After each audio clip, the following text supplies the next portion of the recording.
الله أكبر الله أكبر الله أكبر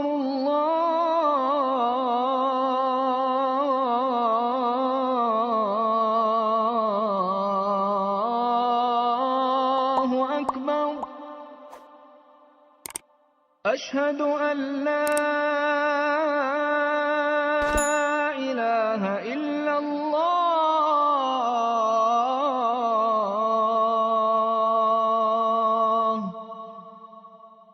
أشهد أن لا. Так, ну что, на миниатюре мы с вами видели уже музей Мавляны, а сейчас мы посмотрим на него вживую. Всем привет! Это Кония и это музей Мавляны. Но это не просто музей и гробница, знаменитая на весь мир. Здесь похоронен Джалаладдин Руми и его отец, который умер в 1231 году. Представляете? Но чтобы понять, куда мы сейчас с вами попали и что это за комплекс, наверное, мы разберемся, кто такой Руми, чем знаменит был его мир, чем он жил, чем дышал, о чем нам поведывал. Итак, молодой юноша из уважаемой семьи, получивший хорошее юридическое и духовное образование, после смерти своего отца занимает его пост и начинает проповедовать и обучать людей в медресе.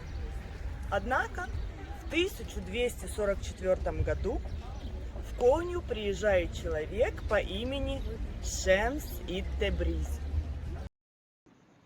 который вскоре изменит жизнь Джалаладдина Руми навсегда. Это была история двух людей, встретившихся с божественной любовью.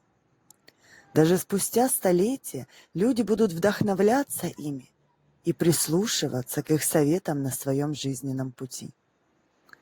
Однажды, когда Руми выезжал из медресе на коне, окруженный многочисленными учениками, их путь преградил странник в необычном черном балахоне. Он задал Руми несколько вопросов о пророке Мухаммаде, саллиллаху алейхи вассалям. Получив на них ответы, с громкими возгласами «О, Боже мой!» он обнял Руми, так как именно его он искал всю жизнь и, наконец, нашел. С того момента, где они встретились, они проследовали в келью, где пробыли 40 дней, а может и полгода. За время пребывания в этой келье Руми стал совершенно другим человеком, как будто даже внешность его изменилась. Он забросил свои проповеди, свои лекции, свои обязанности. Он даже перестал навещать своих друзей и учеников. От такого поведения Руми взбунтовался весь город. Его все очень любили и уважали, а в нынешних изменениях своего наставника, проповедника и учителя винили путника Тебризи. Находились даже те, кто угрожал ему смертью. И эти угрозы оказались не пустыми словами. В 1247 году Тебризи исчез навсегда. Что с ним, где он и по каким причинам, никто не знал и не мог его найти. Руми сбился с ног, посылая во все стороны гонцов, чтобы узнать хоть маленькую крошку информации о своем друге Тебризи. Но все безуспешно. Это просто уничтожило Руми, и он не хотел никого видеть, долгое время оставаясь без еды и питья. Он полностью отстранился от дружеских встреч. Он стал затворником, начал писать стихи и поэмы. В память о Тебризи он основал суфийский орден дервишей. Это и стало отправной точкой суфизма как направления ислама. Спустя столетия после смерти Джалаладдина Руми дом дервишей стал музеем. Гробница Руми, или как его еще называли Мевляна, называемая зеленой гробницей, была построена на 4 слоновьих ногах, то бишь 4 очень толстых колоннах. Строительные работы этого места не прекращались вплоть до XIX века, ведь каждый правитель тех времен хотел внести свою лепту, добавить что-то свое в знак уважения мевляне. По этой причине гробница сохранилась в великолепном виде, ведь ей придавалось очень большое значение. Сохранившиеся до наших времен оригиналы писаний. Смотрите, Османы, 1880 год, записи дервишей.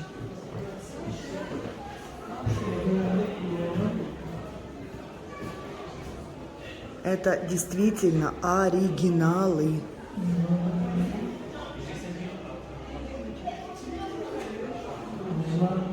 Идем в другую комнату с вами. Комнатки маленькие, узенькие.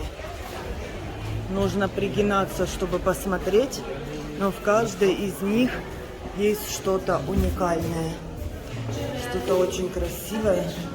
Очень много людей. Смотрите, это Коран. Коран. Смотрите на его толщину страниц. Так, вот мне Башар подсказал, что это не Коран, это дуа. Но очень древняя. Можем даже просмотреть качество листов, которые были в те времена, и какая письменность. Письменность просто роспись золотом, очень красивая роспись золотом.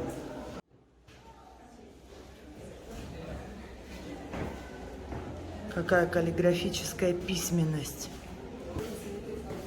Смотрите.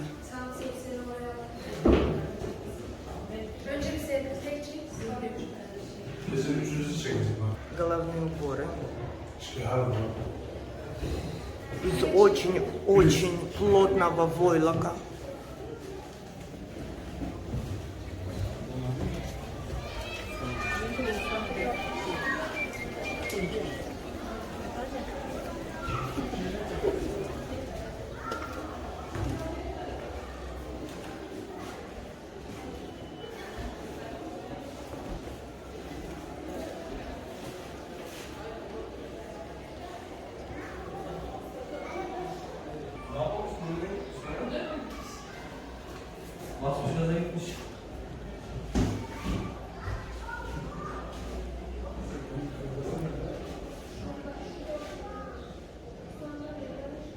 Вот таким образом выглядели письмена, послания, манускрипты. Хранились они в металлических тубусах. Сейчас мы с вами тоже туда зайдем.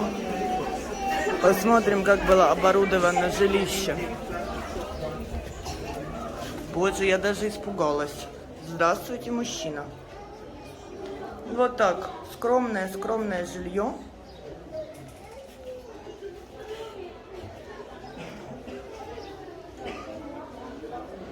Сидящий дервиш.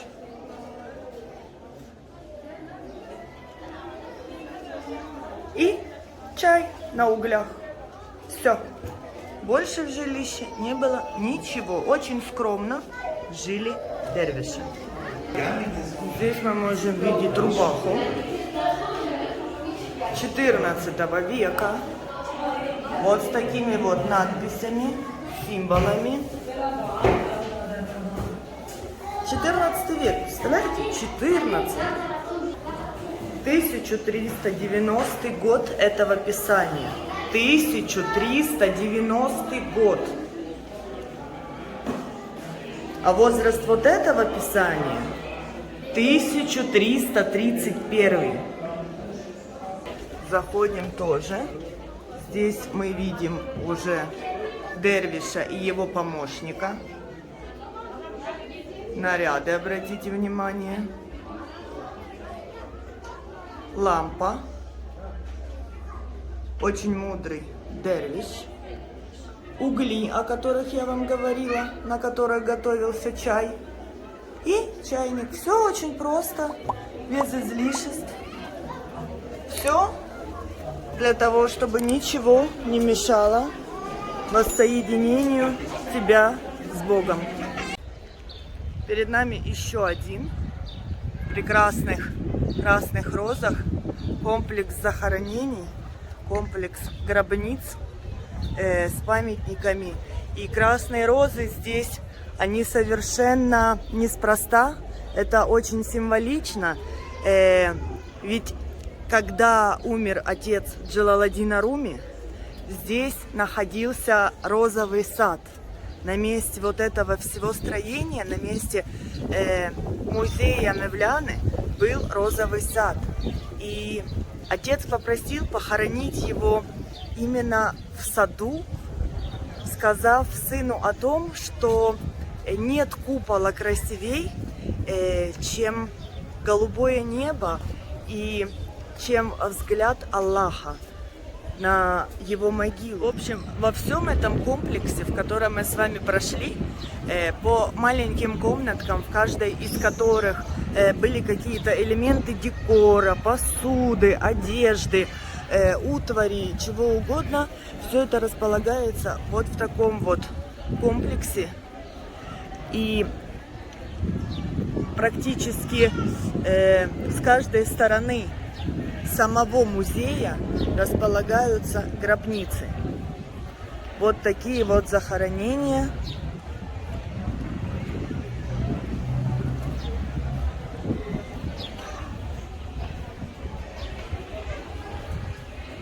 Сейчас обойдем их спереди, чтобы посмотреть на надписи.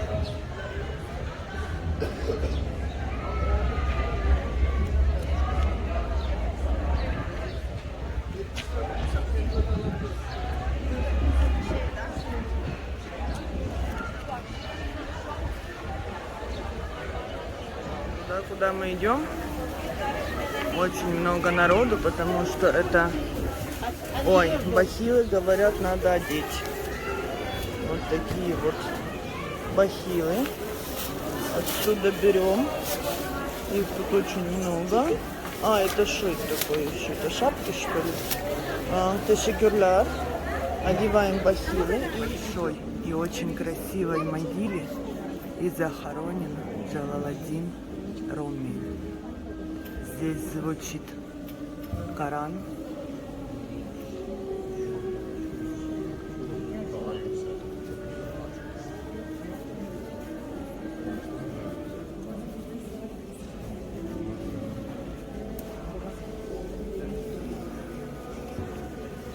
Обратите внимание на росписи и позолоту.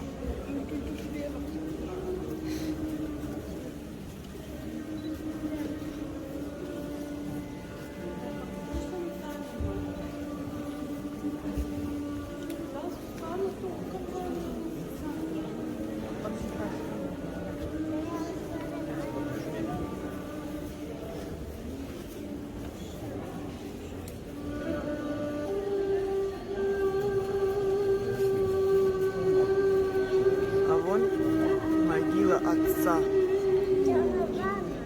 в деревянном склепе, могила отца Салахаддина, отца Джалаладдина Руми.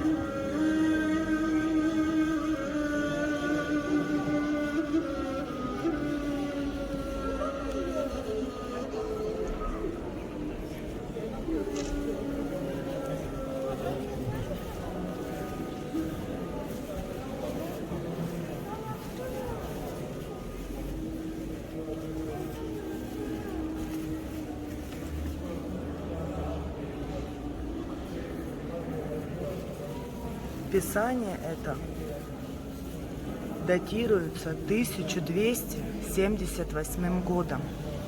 И обратите внимание на переплет.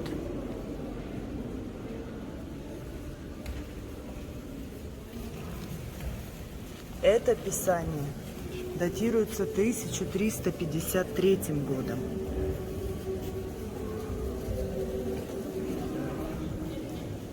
А вот это 1366. Okuyorum. Şimdi biz de Kur'an okuyoruz ve bunlar çok eskilerde okuyorlarmış. Anladın mı? Ya baksana çok eski zaten. Çok eskilerin olduğu. Burada da mezarlık var. Bu gerçek mezarlık.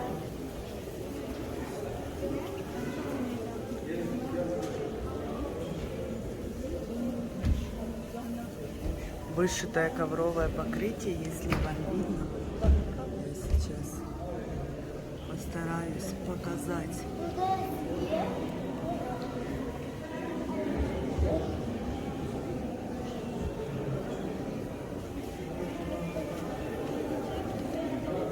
Резная, очень красивая подставка для чтения Корана. 13 века.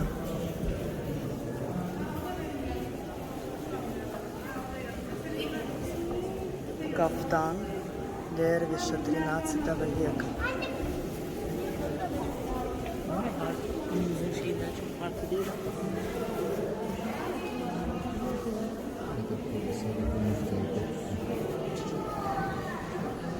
Вот здесь под стеклом увеличительным не получается мне вам показать, но находится очень маленький Коран, очень маленький. Смотрите, насколько маленький в железной коробочке Коран.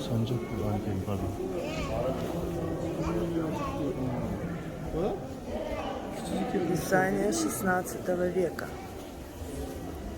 Расписано золотом. Видите?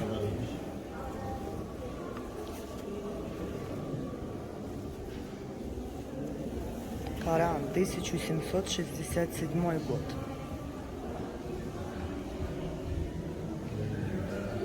Тысячу 1314 год. 9 век. 9 век сохранился, смотрите. —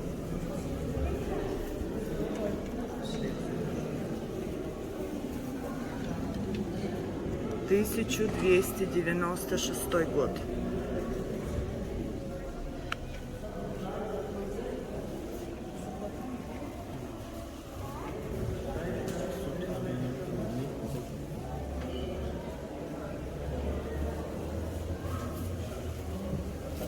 Писание 1544 года. Очень красиво расписаны листы. Небесно-голубой и золото дают просто восхитительную картинку.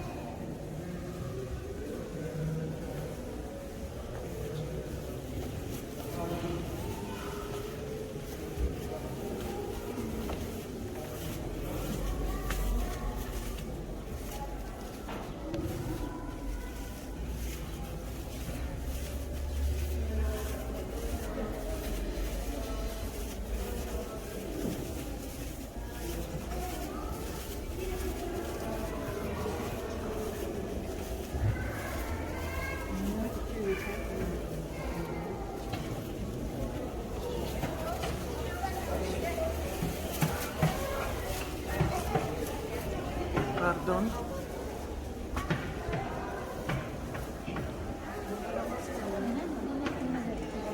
Здесь мужчины совершают намаз.